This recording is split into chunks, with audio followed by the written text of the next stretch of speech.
Freedom of speech आज की दुनिया में शब्द का मतलब बहुत बदल चुका है। अब इसका मतलब सिर्फ सच बोलना नहीं, बल्कि अपनी सुविधा के अनुसार आस्था को मरोड़कर उसमें विवादों का तड़का लगाना है।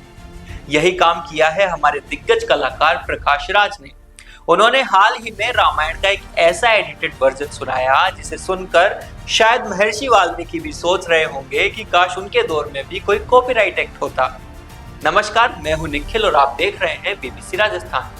आइए आपको प्रकाश जी की इस मॉडर्न रामायण की सैर कराते हैं। प्रकाश जी कहते हैं कि राम, लक्ष्मण और सीता जब दक्षिण भारत पहुंचे तो उन्हें भूख लगी।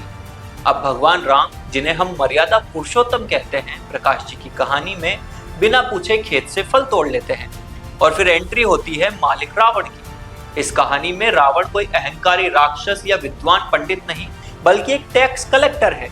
प्रकाश जी के अनुसार सुपर्णखा ने बिल फाड़ा 2000 रुपए विथ जीएसटी, और जब पैसे नहीं मिले तो रावण ने 20% का डिस्काउंट भी दे दिया। पर अंत में पैसे न मिलने पर राम लक्ष्मण को बीज रोप कर वापस जाने की नसीहत दी गई।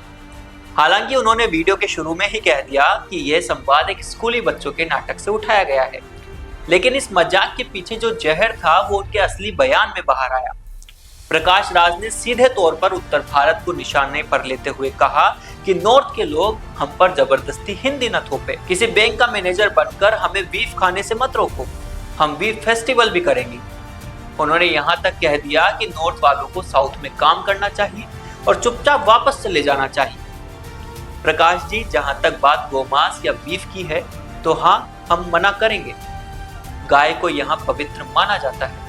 अगर आपको लगता है कि गाय की पवित्रता सिर्फ गंगा के मैदानों तक सीमित है, तो शायद आपको कर्नाटक की अमृत महल, तमिलनाडु के मट्टू पोंगल और तिरुपति की गौशाला के बारे में दोबारा पढ़ने की जरूरत है।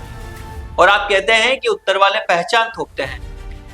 प्रकाश जी, जब दक्षिण का कोई बेटा उत्तर में कदम रखता है तो यहाँ के लोग उसे पलकों पर बिठाते हैं। डॉक्टर एपीजे अब्दुल कलाम जब दिल्ली पहुंचे तो पूरे भारत ने उन्हें अपना मिसाइल मैन माना।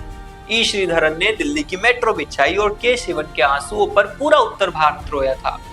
हमने कभी उनकी भाषा नहीं पूछी, हमने तो उनमें सिर्फ भारत का गौरव देखा। सम्मान भाषा या भूगोल देखकर नहीं, बल्कि योग्यता और व्यक्तित्व देखकर दिया जाता है।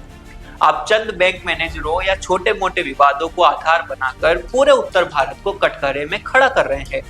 जिस प्यार की आप उम्मीद करते हैं, वो प्यार उत्तर भारत ने हमेशा दक्षिण भारत के महान सपूतों को दिया है।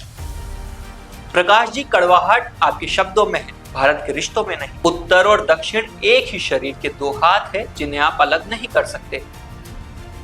अब आपकी इस पर क्या राय है, आप हमें कमेंट सेक्शन में जरूर बताएं और ऐसे ही तमाम अपडेट्स के लिए देखते रहें बीबीसी राजस्थान।